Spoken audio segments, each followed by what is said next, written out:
Apa itu PPh pasal 22? PPh pasal 22 adalah pajak penghasilan yang dikenakan kepada badan-badan usaha tertentu, baik milik pemerintah maupun swasta yang melakukan kegiatan perdagangan ekspor, impor, dan reimpor. Ada dua dasar hukum PPh pasal 22. Yang pertama, Pasal 22 ayat 1 huruf A dan B Undang-Undang Nomor 7 Tahun 1983 yang memberikan wewenang kepada Menteri Keuangan untuk menetapkan bendahara pemerintah dan badan-badan tertentu untuk memungut pajak atas penghasilan yang timbul dari pembelian barang dan kegiatan impor atau kegiatan usaha lainnya. Yang kedua, ada Peraturan Menteri Keuangan Nomor 34-PMK-010-2017 yang mengatur lebih lanjut tentang pemungutan pajak ini, termasuk tarif dan prosedur penyetoran serta pelaporannya. Dan untuk pembahasan selanjutnya, apa sih itu pemungut PPh pasal 22? Nah, jadi berdasarkan pasal 1 PMK nomor 34 tahun 2017, pemungut PPh pasal 22 adalah badan-badan atau instansi yang ditunjuk oleh Menteri Keuangan untuk memungut pajak. Nah, bagaimana aja sih detail tentang pemungut PPh pasal 22? Yuk disimak ya. Pihak-pihak pemungut PPh pasal 22 yang pertama yaitu ada Bank Devisa dan Direktorat Jenderal Bea dan Cukai. Nah, jadi memungut pajak atas impor barang dan ekspor komoditas tambang, mineral logam, dan mineral non-logam ini termasuk ke transaksi yang dilakukan oleh eksportir, kecuali bagi wajib pajak yang terkait dalam perjanjian kerjasama pengusaha, pertambangan, dan kontrak karya. Pihak-pihak pemungut PPh pasal 22 yang kedua ada bendahara pemerintah dan kuasa pengguna anggaran atau KPA. Nah, jadi bendahara pemerintah dan kuasa pengguna anggaran atau KPA itu bertugas memungut pajak atas pembelian barang yang dilakukan oleh instansi pemerintah. Selain itu, bendahara pengeluaran juga ikut memungut pajak atas pembelian barang yang dilakukan menggunakan mekanisme uang persediaan. Pihak pemungut PPh pasal 22 yang ketiga ada Badan Usaha Milik Negara atau BUMN dan anak-anak perusahaannya. Nah, jadi Badan Usaha Milik Negara atau BUMN dan badan usaha swasta dan serta badan usaha tertentu itu dapat ditunjuk untuk memungut PPh pasal 22 dari penjualan barang yang tergolong sangat mewah. Pihak memungut PPh pasal 22 yang keempat ada badan usaha di sektor tertentu. Jadi badan usaha yang bergerak dalam bidang industri seperti industri semen, kertas, baja, otomotif, dan farmasi itu juga berperan loh sebagai pemungut PPh pasal 22 ketika menjual hasil produksi mereka. Nah, lalu pihak-pihak pemungut PPh pasal 22 yang terakhir yaitu ada ATPM atau Agen Tunggal Pemegang Merek, APM atau Agen Pemegang Merek, dan importir umum kendaraan bermotor itu juga terlibat dalam pemungutan pajak atas penjualan kendaraan bermotor. Nah, setelah tadi dijelaskan apa saja sih pemungut PPh pasal 22, selanjutnya kita akan menjelaskan jenis transaksi yang dikenakan PPh pasal 22. Jadi, jenis transaksi yang dikenakan PPh pasal 22 di Indonesia ini meliputi berbagai kegiatan perdagangan dan pembelian yang dilakukan oleh badan usaha maupun lembaga pemerintah. Nah, contohnya apa aja sih? Yuk disimak. Jenis transaksi yang pertama ada perdagangan dan pembelian ke luar negeri atau dalam negeri atau biasa disebut sebagai ekspor dan impor. Nah, jadi PPh pasal 22 itu dikenakan pada barang yang diimpor atau diekspor di mana pemungutan dilakukan oleh Bank Devisa dan Direktorat Jenderal Bea dan Cukai. Tarif bervariasi tergantung pada jenis barangnya. Jenis transaksi yang dikenakan PPh pasal 22 yang kedua yaitu ada pembelian oleh badan usaha milik negara atau BUMN. Nah, pembelian barang untuk keperluan badan usaha milik negara itu juga dikenakan PPh pasal 22 loh, tapi tarifnya sama dengan kuasa pengguna anggaran atau KPA, yaitu 1,5%. Jenis transaksi yang ketiga yaitu penjualan hasil produksi dalam sektor industri. Badan usaha di sektor industri seperti semen, kertas, baja, otomotif, dan farmasi yang menjual hasil produksi di dalam negeri itu wajib memungut PPh pasal 22. Jenis transaksi yang keempat yaitu penjualan kendaraan bermotor dan bahan bakar. Nah, jadi penjualan bahan bakar minyak seperti gas dan pelumas itu juga termasuk ke dalam objek pajak PPh pasal 22 loh. Jenis transaksi yang terakhir adalah penjualan barang super mewah. Penjualan barang yang tergolong sangat mewah ini seperti rumah, apartemen, pesawat terbang, dan kendaraan lainnya itu tentu dikenakan PPh pasal 22 dengan tarifnya itu bervariasi antara 1% hingga 5%. Penentuan variasi tarif itu berdasarkan dengan nilai jual atau nilai beli barang tersebut. Selanjutnya, mari kita bahas tentang transaksi yang dikecualikan dari objek PPh pasal 22. Transaksi yang pertama, ada impor barang dan atau penyerahan barang yang berdasarkan ketentuan peraturan perundang-undangan tidak terutang pajak penghasilan. Pengecualian ini harus dinyatakan dengan surat keterangan bebas PPh pasal 22 yang diterbitkan oleh Direktur Jenderal Pajak atau DJP. Lalu yang kedua, ada impor barang yang dibebaskan dari pungutan bea masuk dan atau pajak pertambahan nilai atau PPN.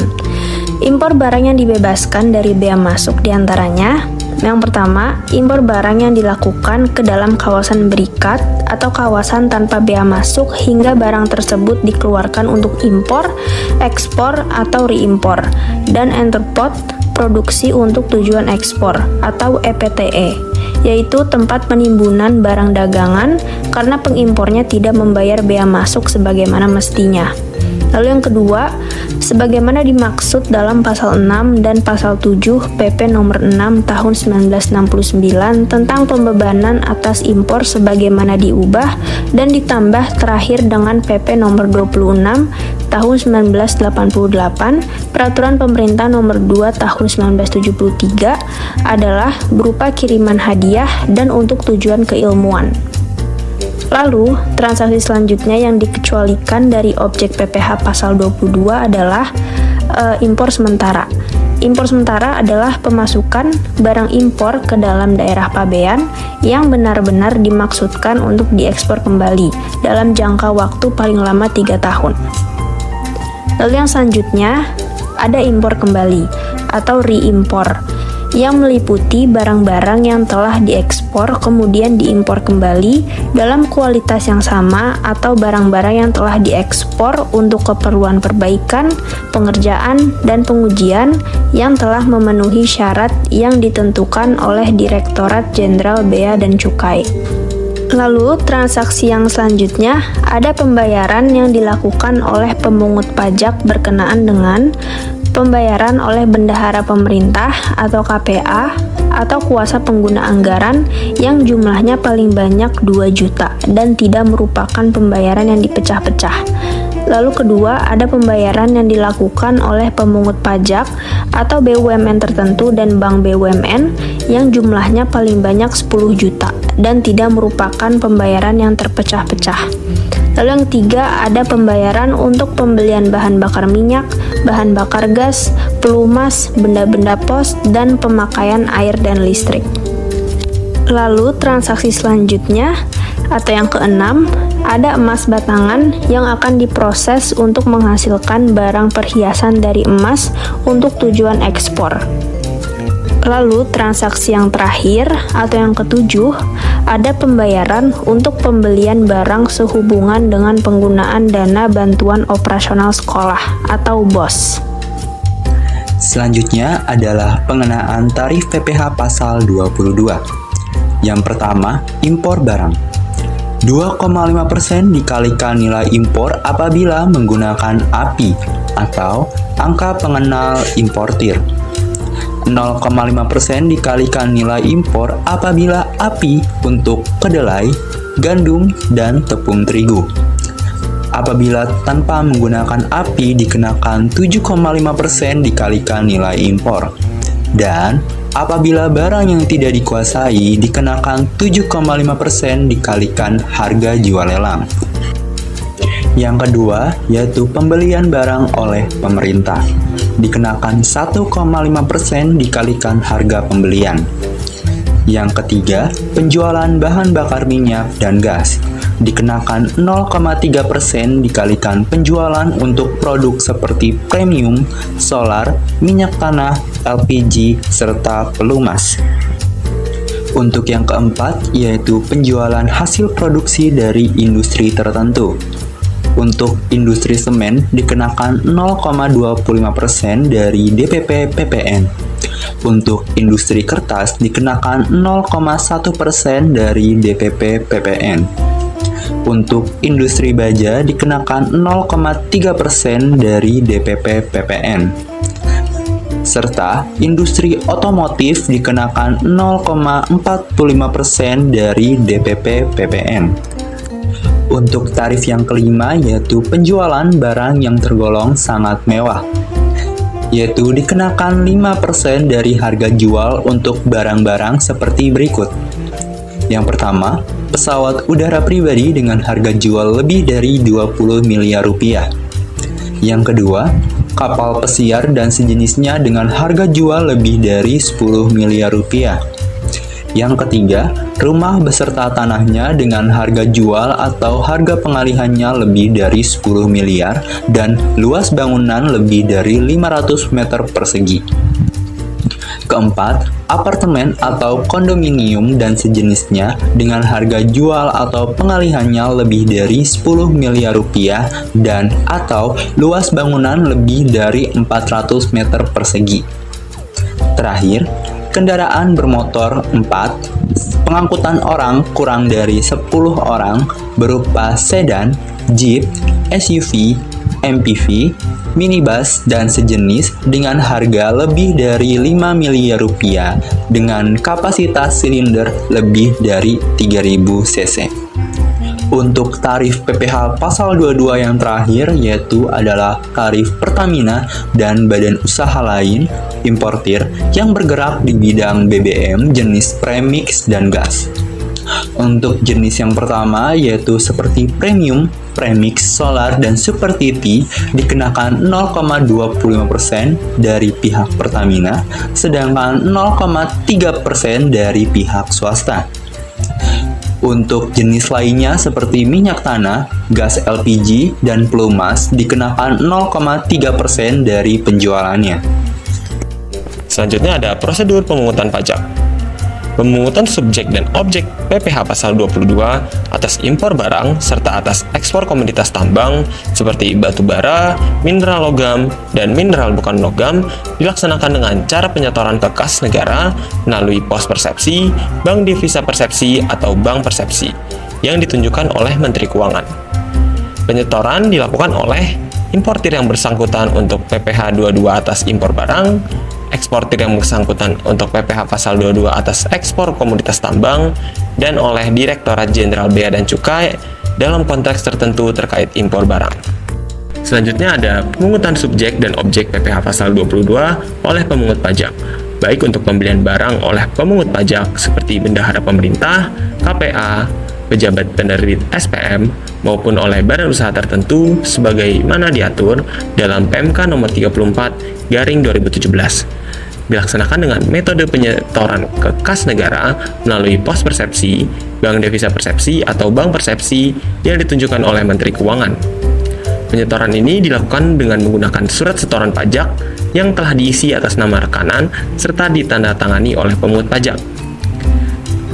Pemungutan ini juga mencakup badan usaha milik negara, badan usaha yang bergerak dalam industri, penjualan kendaraan bermotor di dalam negeri, dan masih banyak lainnya. Selanjutnya ada mekanisme penyetoran PPh 22 berdasarkan pasal 6 per Dirjen per strip 3/PJ/2015. Yang pertama, penyetoran pajak, yaitu membuat bukti potong dan menyetor PPh yang dipungut. Jadi, penyetoran pajak dilakukan oleh pemungut atau wajib pajak menggunakan kode pajak 411122900 melalui e-billing online di Bank Persepsi dengan bukti penyetoran yang diterbitkan dalam bentuk surat setoran pajak. Selanjutnya, penyetoran untuk eksportir komoditas tambang. Untuk eksportir komoditas tambang, kolom uraian pada SSP harus diisi dengan nomor pengajuan pemberitahuan ekspor barang atau PEB. Bukti penyetoran ini akan diperiksa secara formil oleh DJBC dan dijadikan dokumen pelengkap dalam pemberitahuan pabean ekspor.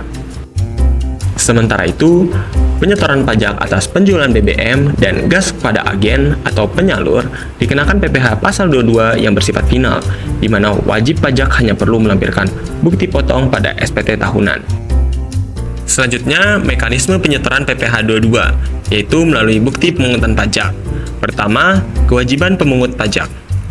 Bukti pemungut pajak sebelumnya diterbitkan dalam rangkap 3 yang terdiri dari salinan untuk wajib pajak, lampiran laporan bulanan ke kantor pelayanan pajak, dan arsip pemungut pajak. Namun, saat ini administrasi telah dilakukan secara daring melalui sistem terintegrasi Direktorat Jenderal Pajak dan Bea Cukai. Selanjutnya ada ketentuan formulir yang digunakan, mencakup beberapa jenis dokumen, yaitu surat setoran pajak atau SSP, surat setoran pabean, cukai, dan pajak dalam rangka impor atau SSPCP, serta bukti penerima negara atau BPN. Yang terakhir ada jadwal penyetoran dan pelaporan PPh pasal 22. Pertama, PPh 22, PPN, dan PPNBM atas impor. Maksimal pelunasannya harus dilunasi bersama bea masuk atau saat penyelesaian dokumen pabean impor, dan pelaporannya pada hari kerja terakhir minggu berikutnya.